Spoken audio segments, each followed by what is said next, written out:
Very good. We learned last time about the sending of the spies, and we said the reason of sending the spies was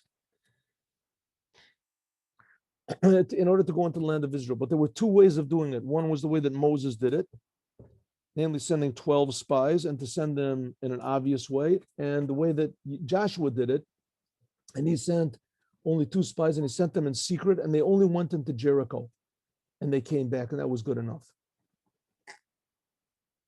But Pratias Yoter, let's go into more detail. There's two ways of sending these spies, and they join one to the other. And they complement one the other. I think we did this last time. How Moses sent, number 12, and how Yeshua sent 2. First of all, let's explain this idea that sending these different spies, Shtei Mesrei Anashim, Ish Echad L'Shevet,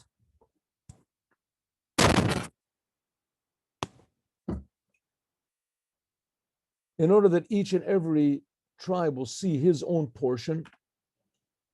The land of Israel is divided into 12. Yes, we did this last time, right? Each tribe has its own way of serving God. To each one has its own type of service. That's right.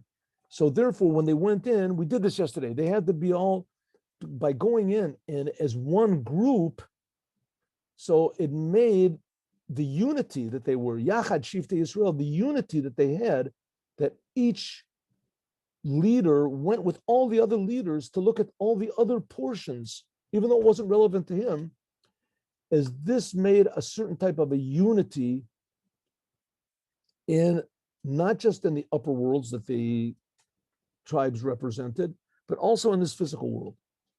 According to this, so now we have to understand that each one of the 12 leaders of the tribes, he went to scout out with everybody else the whole entire land of Israel, not just his particular portion. Because each one has his own special service, so each one should have just seen his own portion of the land, which the land is relevant to his type of service of God. So the explanation is like this, that each one of the heads of the tribes that Moses sent in is relevant to the whole entire land of Israel. Also, the parts of Israel which are not relevant to him particularly, or his tribe particularly. Why? Because there's a commandment, love your neighbor as yourself. Since that all the Jewish people are mixed in one with the other, so therefore all the Jewish people are really like one big person, or even deeper. The unity of all these different tribes, which is of the Jewish people, which is stressed by the fact that each one went and scouted out the portion of the other 11 as well. This reveals a very high level in the Jewish people, which is higher than division into 12. This is higher than any sort of division. So by means of going and each one of the heads of the tribes, of the Shvatim, going and not only looking at his area that he was going, that his tribe was going to inherit, but all of the others, it showed on a level of the Jewish soul, which is higher than any division. In other words, really everything was relevant to everybody else. So there's something in the Jewish, two aspects in every Jewish soul. One is that everyone is unique, and not only the Jewish soul, but also in every human soul, but the Jews are the ones that have to reveal it. Everyone is unique, everyone is different, and in the individual way, and also the tribe that he is connected to. God is different than Asher. Asher is different than Yisachar, etc. They're all different, but on the other hand, they're all exactly the same, because they're all there for one purpose, namely to inhabit the land of Israel and to bring blessing to the whole world. So it's one unit. This one unit that unifies them is above, higher. It's a higher level of identity than any of their individual natures. Let's explain first of all the connection to the sending of the spies in the month of Sivan. Right? When were they sent? When did they send in the spies? He sent in the spies was the last day of Sivan, Chav Tet Sivan. right? They came back 40 days later. The 40 days later was the 9th day of the next month, right? Sivan.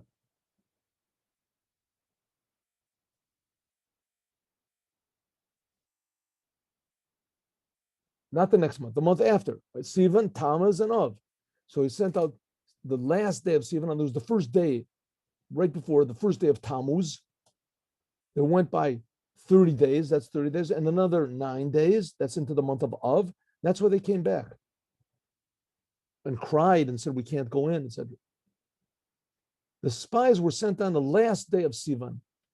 Mudgash Gam Bahakriya, the Parshat of Meraglim, usually this Torah portion of Shlach is usually read near the end of the month of Sivan, the month when the Torah was given.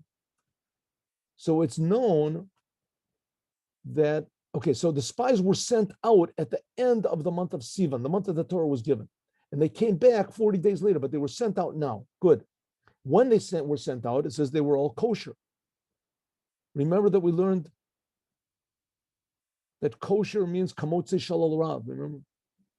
You do it's known shabir olam that the refining of the world is done potentially and actually by means of the Jewish people learning Torah.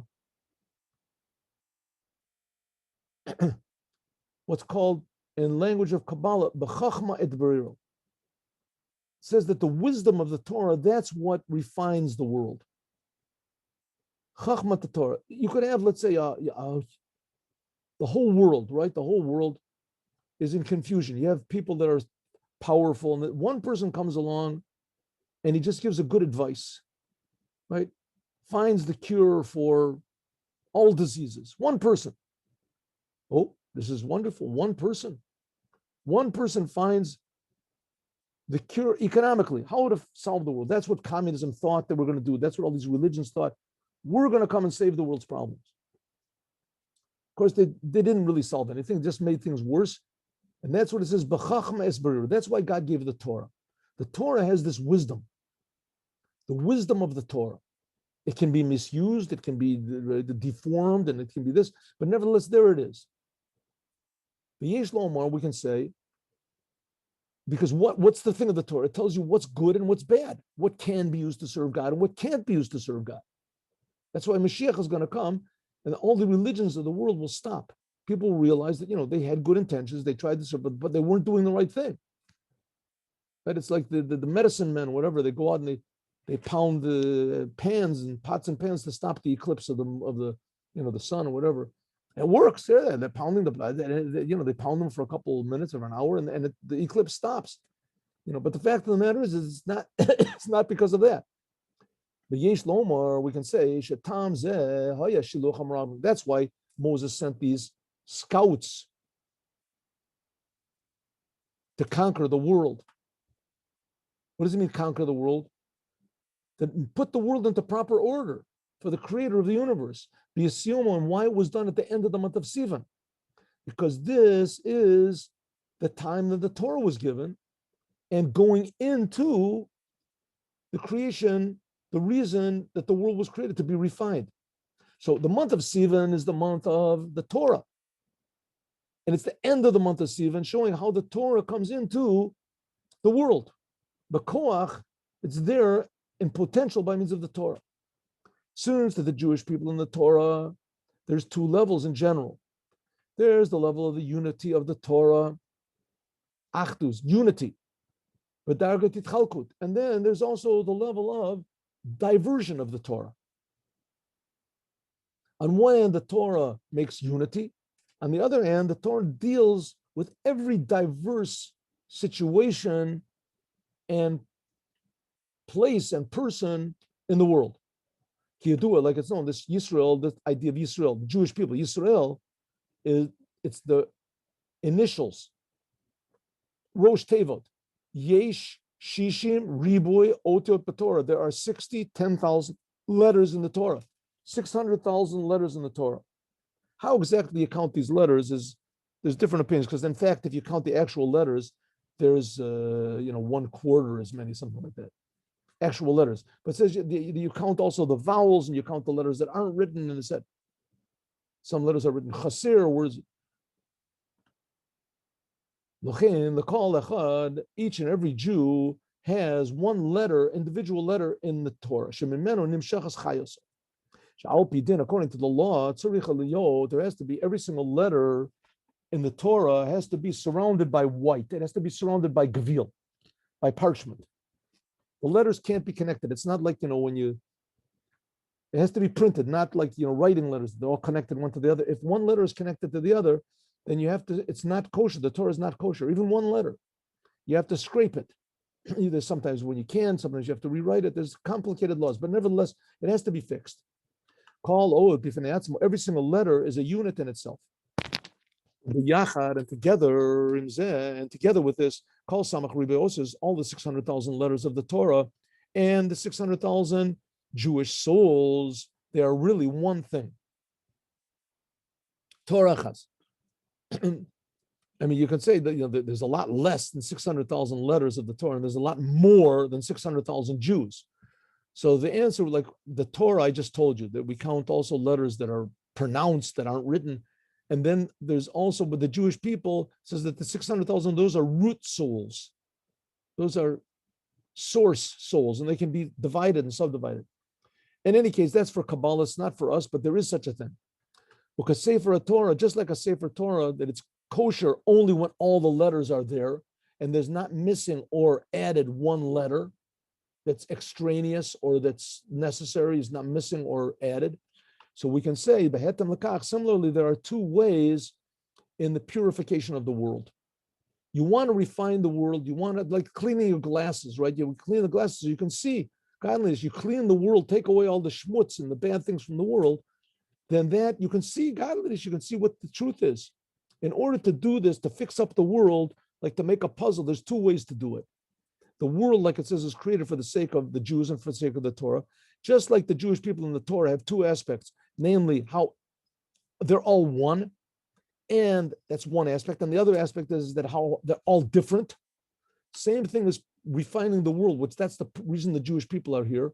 Bira mitzad dargatit chalkut Torah. There's one way of refining the world because of the distinctions and the differences in the Torah, different letters. What do you call it? There's a better word for it. The differences, diversity. Oh, the diversity of the Torah, that every letter is different, every letter is in different place. The same thing, the Jewish people, every Jewish person is different, every Jewish person is a different place, the diversity. And there's also birur, refining the world, not because of diversity, but because of achdus, of the unity of the Torah. Like we said about the 12 tribes, right? The 12 tribes, they went in, on one hand, they were 12 separate, but on the other hand, they all went in together, and together they surveyed the entire land, even the portions that weren't relevant to the other 11, right? Every person went, they saw, oh, this is my area, good. I don't have to go any further. No, they all went all together. This shows that to refine the world, which is symbolized by the land of Israel, there's two ways of doing it. One way is by diversity, and the other way is by unity. And this is presented to us by the Jewish people in the Torah. Let's explain. Darga Shabbat, there's two levels of the Torah. One level is the unity of the Torah, and the level is the diversity of the Torah. Hey, and they are in general Torah and the commandments. The Torah is one Torah. The Torah is the wisdom of God. And since that God is one, and God and his wisdom are also one, therefore the Torah is one Torah. The commandments, on the other hand, the Torah, the commandments, on the other hand, they are diverse. Teriag mitzvot, there are 613 commandments. 248 of them are positive commandments, things you must do. 365 of them are things you are prohibited, like we just finished learning. Because the commandments there, the mitzvahs, the commandments, they are orders to a person, what he should do in the physical world. Cave and that's the whole idea of the commandments. As we said so many times, only Judaism has commandments. Other religions, they have rituals, they have their heritage, they have their customs, they have whatever it's called, right? But commandments directly from God that everybody does, it's only the Jewish people have a thing like that. And the whole idea of the commandments is to do things in the world. That the existence of a person and the world are such a way that everything is different. And if you go into Kabbalistically speaking, it says that the man and the world can be divided into 613. Man has what's called 248 limbs. That includes the brain, the heart, the lungs, etc., the tongue, and 365 blood vessels. And a man is a microcosm. He's a small world. Everything that God created in the world, he created in man. Therefore, also the commandments are also divided into 613. Because each person, each Jew is a small world. And the Jews will show this also to the non-Jews. Ubapratios yoter, and especially the Torah itself. The Torah, there is a big difference between, in the Torah itself, there's a detailed, articulated aspect of the Torah that everything is different, and one where it's more unified. What? There's the revealed Torah and the inside of the Torah. The revealed Torah, like the Talmud and the Mishnah and the laws, Shishim Masechtas, it says that there are 60 tractates, Shemavor, and they explain all these details of the laws, what's forbidden, what's permissible, what's impure, what's pure, what's kosher, what's not kosher, what's the can be used, what's disqualified. She'al Yadamba, by means of all these laws of the Torah, Nasa Birur Olam, the world is made refined. And it has to be divided. That's the divided aspect of the Torah. If you ever learn Talmud, right, you see that each one of these laws that we're talking about, and there's thousands, tens of thousands of laws, that each one of them has 15 opinions, right, about this, maybe it should be like this, maybe it should be like that. That's the way that God wanted it. Not 15, but 2, 3. And then if you look in the halacha books, you'll see that even when it comes out after the Talmud, you'll see that the Shach has one, and the Taz has a different opinion, and then there's the Rif has an opinion, and the Rosh has an opinion, and the Ran has an opinion, and then there's Acharonim that come after that, right? The Chafetz Chaim says like this, and the Alter Rebbe says like this, and the Ben Ish Chai says like this, and that's the wondrous diversity, like an amazing orchestra of opinions and the details of the Torah. Now, the Torah is usually one, but all these details, that is also the diversity in the Torah itself. But then in the Torah, there's also unity, the Penimis Torah. There's the secrets of the Torah. The secrets of the Torah, that explains godliness, especially Chassidut. There's a commandment, know the God of your fathers. This is in a way of unity. This shows the one common factor in all the Torah and all the commandments and all the diversity is that it all comes from one God. Late Tam and Machlokas, there's no arguments over there. No divisions. Similar to the Jewish people. The Jewish people also have the diversity aspect and the unity aspect. The idea of, so what do we say? Generally speaking, the Torah, there's Torah and the commandments. The commandments are diverse. The Torah is one. Also in the Torah, there's the aspect of the Torah which deals with the commandments. That's very diverse. And then there's the aspect of the Torah which deals with God. That's one. That's the Chassidut, Kabbalah. Same thing with the Jewish people. The Jewish people, what's the unity of the Jewish people is that comes from the soul. Like it says in the Tanya, the 32nd chapter of the Tanya, all the Jewish people are identical. They're twins.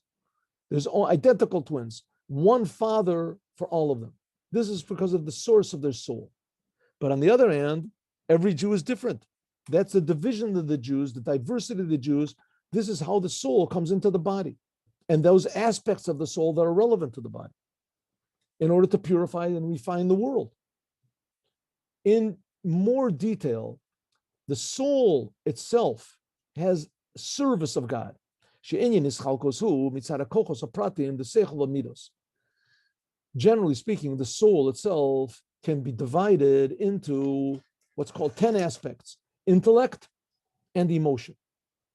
Inyan Achdus, that's the division of the soul, the diversity of the soul.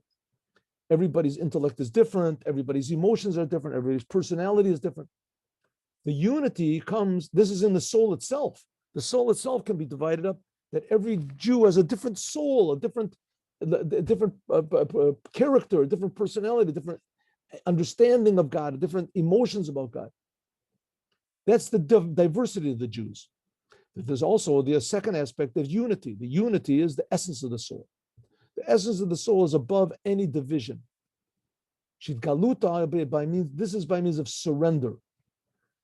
The heteromatziut, not looking to see how I'm different and what I think and what I want and what I know and what I think, and I'm different from him and I don't agree with him and I do agree with him and this person I like and this person forget about all that. The essence of the soul is above all differentiation. There has to be both, right? There has to be both. There has to be both connecting with the essence of the soul, which, so to speak, has no personality, and just loving God and fearing God. And there has to be also the outer aspect of the soul, which has a personality and every moment is changing and adapting. Okay, what are we trying to get at? The Chirush Dvar, the point of it is like this. Sha'av she'ikar avoda, that even though the main service of the Jews, and we have to stress this time and time again, the essence of the Jewish people is to serve the Creator. The essence of the Jewish people is to be the servants of the Creator of the universe. And we can't stress how important this is, how much people want to work. People want to feel meaningful. They want to feel that they have a purpose. And they want someone to tell them what the real purpose is. And that's why we see amazingly, right, in the world, that there stands up a leader, Napoleon or who knows what, and suddenly he says, let us do X, Y. And everyone says, yes, we will do it. You know, the French people, fun-loving, intellectual people, the artistic expression, etc. And all of a sudden, they all just took up arms and they went and they started killing people. Why? What did they do? Because people want to feel meaningful. They want to feel, that's the essence of a human being. People want to do something that's meaningful. Well, that's the job of the Jewish people. It says the job of the Jewish people is to show the world what true meaning is, what a true job is. And that's the Jewish people. The Jewish people are here not to be leaders, not to be leaders. If they have to be leaders, they'll be leaders also, whatever they have to do. The job of the Jewish people is to be followers, to be following Moses, to follow the leader that God chose. And Moses' job also was just to be a servant, right? Ebed Elohim, he was just a servant of God. Moses was the ideal servant. And we're just trying to copy being a servant like Moses and bring the whole entire world to be the servant. That type of servitude, that's what people really want, right? That's what drove everyone to all of a sudden just become, servants of Napoleon, servants of, the Nazi servant, whatever it is. But we'll do it in a good way. The people want to be a servants of life and servants of meaning and servants of, okay. The novelty is, even though that the main service of the Jewish people means to refine the world, and this comes from the variation and the differences, the variety of different Jews and different types of commandments and aspects of the Torah. But this aspect of the unity, which is found in the Torah and in the Jewish people, this is above the world. And this is not so much in the world. This is something you have to keep in mind all the time. But the unity, the work in the world comes from the diversity. Nevertheless,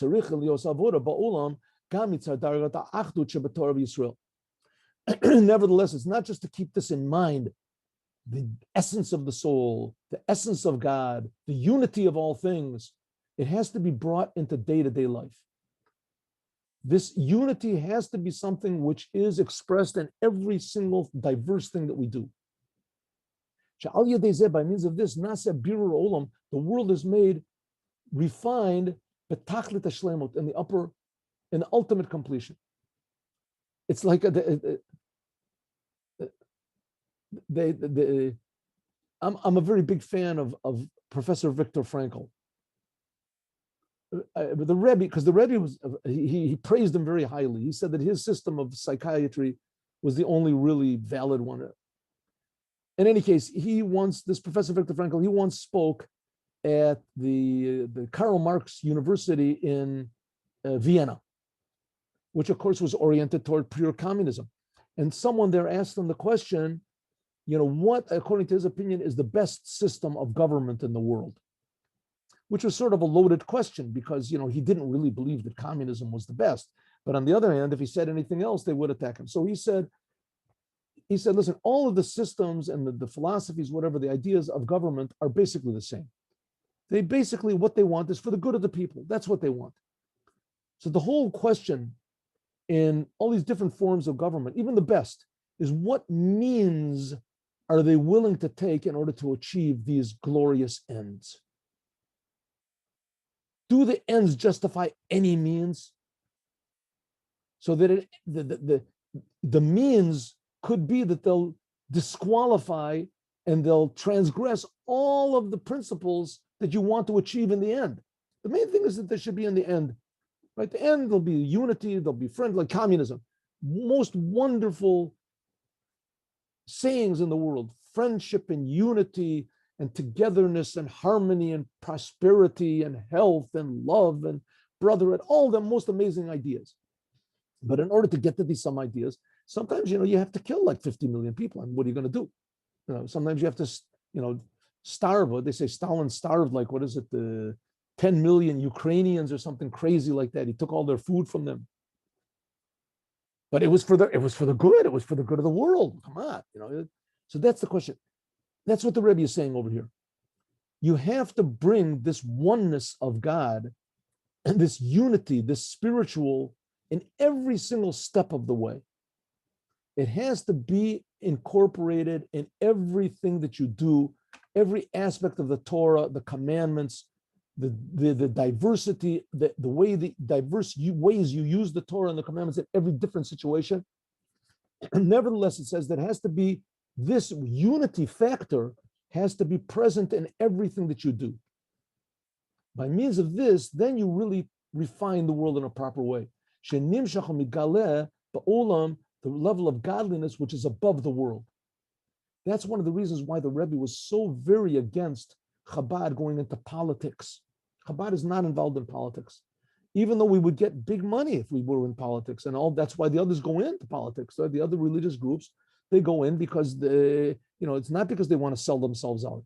They go in, they have their principles, their integrity, they're serving God. But on the other hand, they're choking. They haven't got money to pay the teachers. So you go in, now their minds are free. The problem is you go into politics and you have to sometimes make deals. You have to compromise your principles. The means justify, the end justifies the means. The means aren't so important. The end is important. A person that does that, and the result is that even the result, the end will come out with a little bit of a blemish. It won't be exactly what you want. Somebody has to say the truth all the time. Somebody has to be willing to risk everything for the truth, not to make deals, not to compromise. As we'll talk about more God. Oh, here, now let's learn Yom Yom. Good. We're on Perek Yud, and we'll continue this tomorrow. God willing, we'll finish.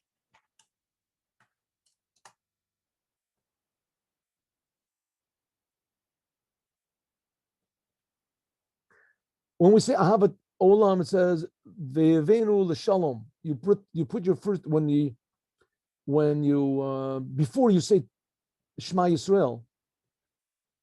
When you get to the end of the blessing that's right before Shema in the morning, you take the two front tzitzis together and then join them to the tzitzis on your garment, the left. The reason he's talking about this is because in this week's Torah portion, it talks about the commandment of tzitzit. Then you take the tzitzis on the right back corner, you hold them together between your little finger and the ring finger of the left hand. They say people, you see like this, see, watch, I'll show you how you do it. like this. See, can you see? Can you see? Here, there you have. Here is this hand. This hand is the one you're supposed to be watching, like this and like this. And you hold it tzitzit like that. Good. So you kiss the tzitzit 6 times. When you do tzitzit, tzitzit, tzitzit, emet, kayemet, and la'ad. You'll see that where there is in your prayer book.